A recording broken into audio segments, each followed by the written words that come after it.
One of the biggest mistakes we make when talking about the draft is we assume that you can just name a position, and if you draft that position, then you're guaranteed success. It happens often, and many people don't even realize that they're doing that. It happened today on Twitter, actually. I posed a question about a potential trade.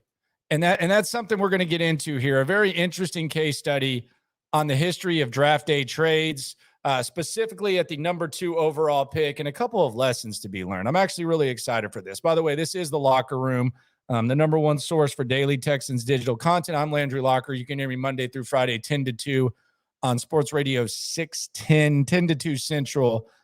In the Loop is my show. We have Texans players, Texans coaches, owners. We're at every game. We are the flagship station, and we still get to keep it 100, as the kids say, with the squad.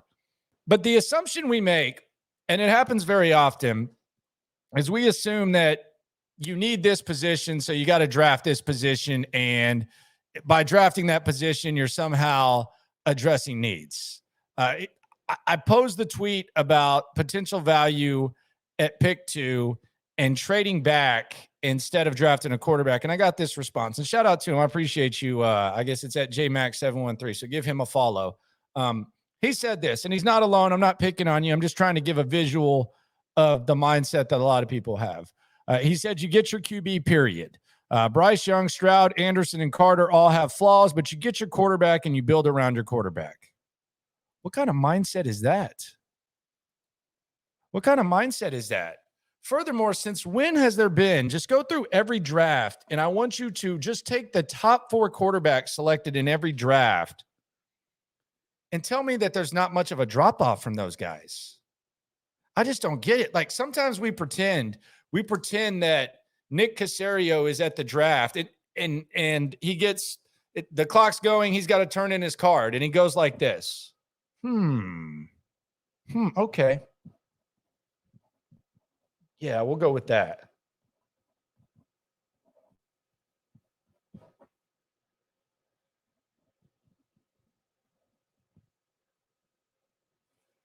Yeah, let me just turn this in. Franchise QB. Go ahead and give me that. It doesn't work that way. In any world, though, if you knew, and they might feel that one of these guys is a franchise quarterback, that's fine, but you can't get in this mindset of, we need a quarterback, so we might not get the one that we like the most, so we might as well just draft one. That's where you get in trouble. A lot of times there's only one franchise guy in a draft. Sometimes there's none. So you can't just assume, we need a quarterback, let's take a quarterback. You can do whatever you want. I'm just telling you that's a dangerous, dangerous thing to do.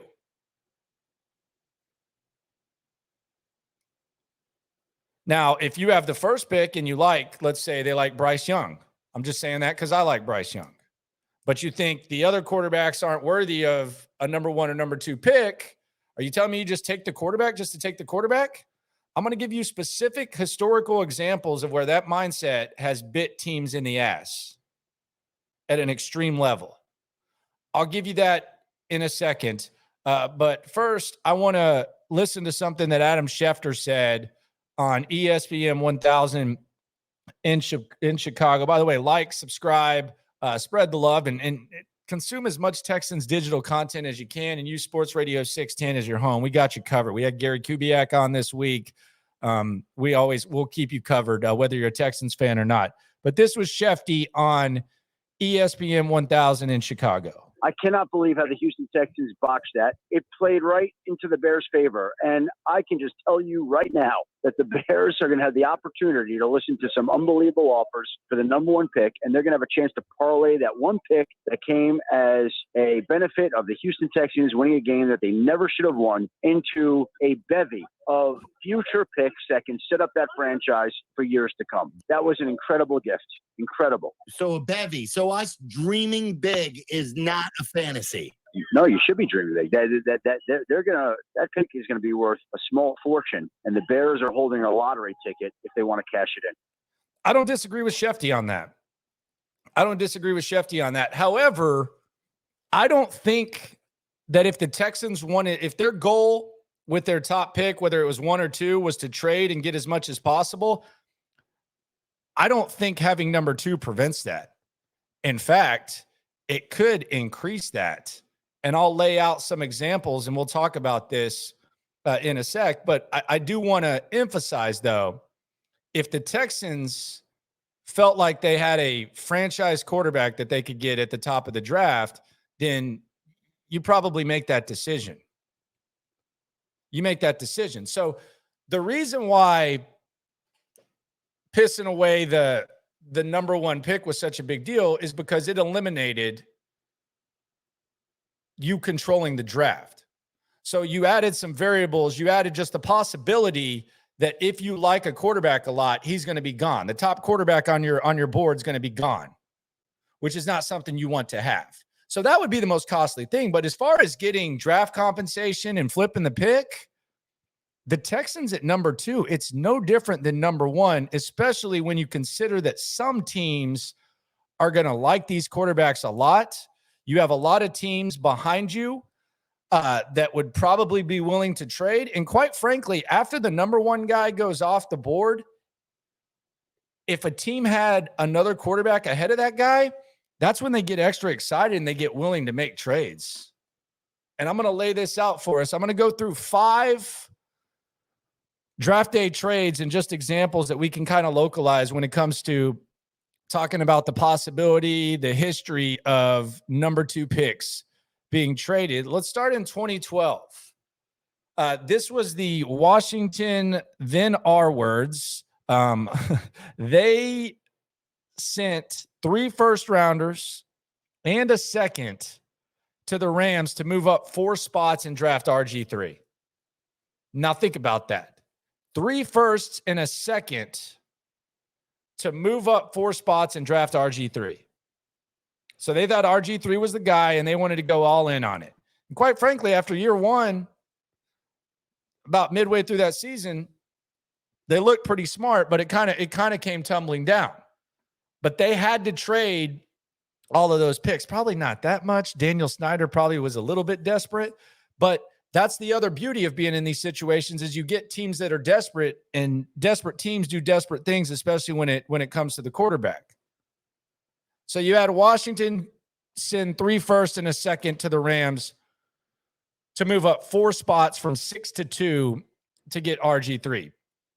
Didn't work out too well. Let's go 4 years later in 2016. This is another team picking number 2.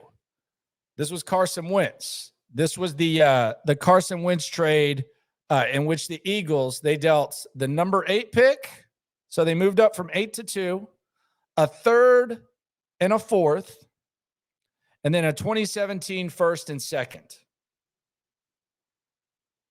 So they gave up 2 1s, a 2, a 3, and a 4 to move up 6 spots to number 2. That's the type of value you can get there. And you would say, well, the Eagles, they screwed up. They got an MVP caliber season with Carson Wentz. They won a Super Bowl while he was on their roster, and he contributed to putting them in position to where Nick Foles could kind of just take the torch and go do his thing. And they also, oh, by the way, flipped him for a 1+ from the Indianapolis Colts. But that's example number 2. And that's kind of the range where the Texans would be in it too if a team liked the quarterback a lot. There are a lot of potential partners to where you could make this comparison. I'll just pull them up. So 8 to 2 is what Philly did. The Texans have 2. Detroit has 6 and 18. Now, is Detroit committed to Jared Goff, or could we see a situation where the Lions say, you know what, we're so close. We got a hell of a young core. We really like that CJ Stroud. And we also have an extra draft pick from the Rams. So could you maybe you're probably not going to get 3 1s. Maybe. Would you do that for those 2 1s and a 2 and a 3? How desperate would Detroit be? That's a possibility. The potential partners, you also have Las Vegas at 7, which could turn into Green Bay, depending on if Aaron Rodgers goes there or not. You have Atlanta at 8. Atlanta right there, 8 to 2. So the Philly went 8 to 2. Atlanta Remember last year, they were so desperate. They were thinking about trading for Deshaun Watson. You have Arthur Smith, who's done a decent job coaching, but in that division this year, you're going to have to put up or shut up. Do they want to hand the keys to the franchise to Desmond Ridder? Or could you get a similar package going back to the Wentz trade? Could you get 2 1s, a 2, a 3, and a 4 to move with Atlanta, who, by the way, is also trying to keep in front of Carolina? And this is where it gets even better. So you have Atlanta and Carolina. Let's pretend neither one of them get veteran quarterbacks that they just completely trust. You could find yourself in a situation where Carolina wants to hop Atlanta because they like a guy at number 2. So those 2 1s, 2, 3, 4, that could go up. And that's where you get desperation right there. Carolina at 9, Jets at 13. Don't know if they're going to be in the mix. And then Washington at 16. You might not want to trade back that far. But that's another example. Another example that we don't really even talk about. We know Ryan Leaf's one of the biggest busts in NFL history. But did you know, or did you remember, that the Chargers, in order to move up from 3 to 2, the Chargers swapped first rounders with the Cardinals and gave up a 1998 second rounder and their first in 99. So they gave them 2 1s and a 2 to move up 1 spot. 1 spot. 2 local angles there. Number one, when we talk about the Texans potentially trading with the Bears, that's 1 spot right there. Now, it was a long time ago. It was nearly a quarter of a century ago. I feel old as balls all of a sudden. But you did this. And this is the other thing. This brings us back to that tweet that we showed earlier. That tweet that we showed to start things off, where old Joshua JMax713, shout out to him. Appreciate the interaction. I'm all about interacting on the net. He said, you get your QB, period. Bryce Young, Stroud, Anderson, and Carter. They all have flaws, but you get your quarterback. Okay. That was kind of the mindset that the Chargers had. They're all the same. You know, Peyton Manning, Eli Manning, they're all the same. Or Peyton Manning, Ryan Leaf, excuse me. They're all the same. We don't need to worry about that. Just take a quarterback at 2. Matter of fact, you know what? Let's assure ourselves that we get either Peyton Manning or Ryan Leaf, because that's what the Chargers did. The Chargers essentially said there's no drop off between these 2 quarterbacks. So you know what? Let's just use prime assets to go get Ryan Leaf. No big drop off. It's dangerous. It's dangerous when you get desperate to get a quarterback and you're not being overly selective. If your top quarterback's not there, look at what the Chargers did. Look at what Washington did. Look at what Philly did. So just to show that there's not much of a difference in the Texans, and they didn't really cost themselves when it comes to getting a lot of value in a trade. And that's not the cost of losing the number 1 pick. The cost is losing your top quarterback. That's the cost. But we just went through 3 trades throughout history in which you saw significant draft compensation traded. Now, this is 2016. This was up to 1. This is probably the biggest leap of all. This was the Rams going from 15 to 1 to draft Jared Goff. Tennessee got the Rams first, 2 seconds, a third, another first, and a third. So 2 1s, 2 2s, and 2 3s. 2, 2, and 2. Just compare that to the Eagles. So the Eagles from 8 to 2, and this is why the chart's kind of BS, because there's not going to be anything, but the Eagles dealt 2 1s, a 2, a 3, and a 4. And that was just from 8-2. We're talking 15-1. So there's not too significant of a difference. And that's why when Adam Schefter says the Texans missed an opportunity, yes, they may have, but they missed that opportunity because now they might not be able to get their top guy. Another trade, and this is if you're just looking at the Texans, let's say the Texans select whoever at 2. Let's say they take their quarterback or whatever they do. They do something at 2, and then they get to 12, and one of these quarterbacks, whether it's Richardson, whether it's Levis, whether it's Stroud, like Young, whoever, these quarterbacks are sliding, and teams are starting to say, you know what, we didn't originally want a quarterback, but you know what, we might want to trade up to 12 because the Texans are sitting there and go get that quarterback. The Blaine Gabbert trade, 2011. The Jags moved 6 spots from 16 to 10, and they sent a first and a second to Washington. So they sent pick 16 and a second-round pick in that draft to take Gabbert. So it could be a good way to add a second-round pick if you want to trade in that range. If you want to trade from, like, say, 12 to 16, 12 to 18, 12 to 20, whatever. That could be another opportunity. Again, the potential partners for trading pick 2, Detroit, Las Vegas, Atlanta, and Carolina, 8 and 9. That's a crazy battle right there. That's a nice battle to be a part of. That's where you could see if Carolina's the team that the Bears trade with, that's where you get the ransom.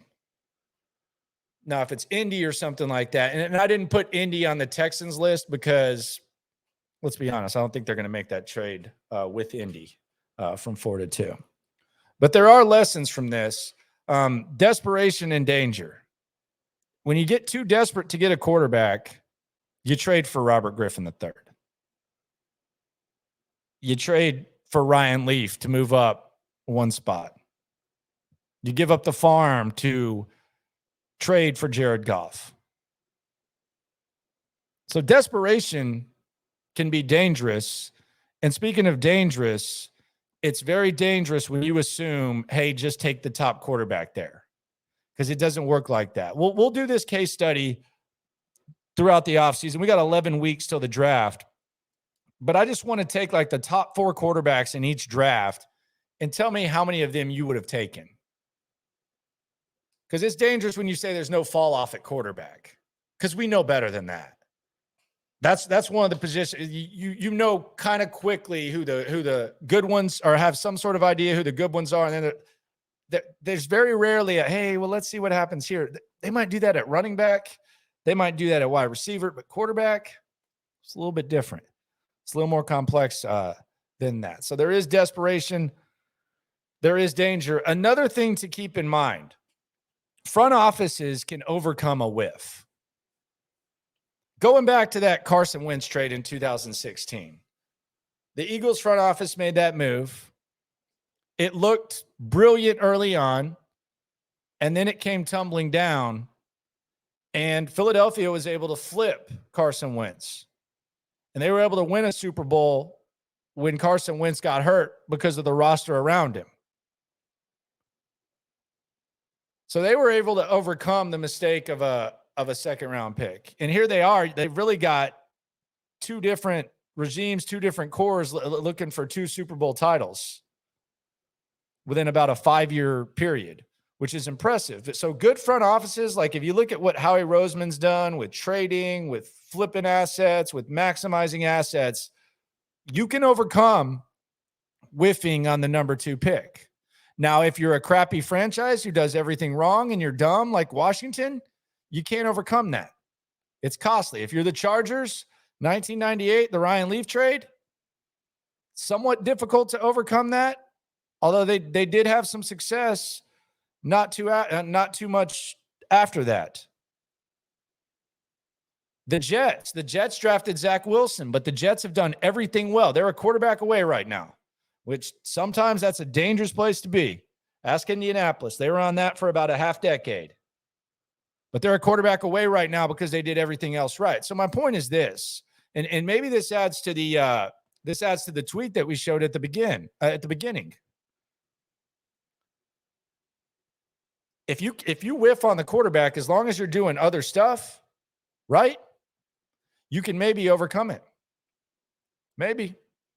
So maybe that's why my man was saying, swing for the fences, see what you can do, get it done. Draft a quarterback. Because if Nick Caserio and D'Amico Ryans are getting the job done, they're drafting good players. You can be a quarterback away like the Jets, despite the Zach Wilson thing.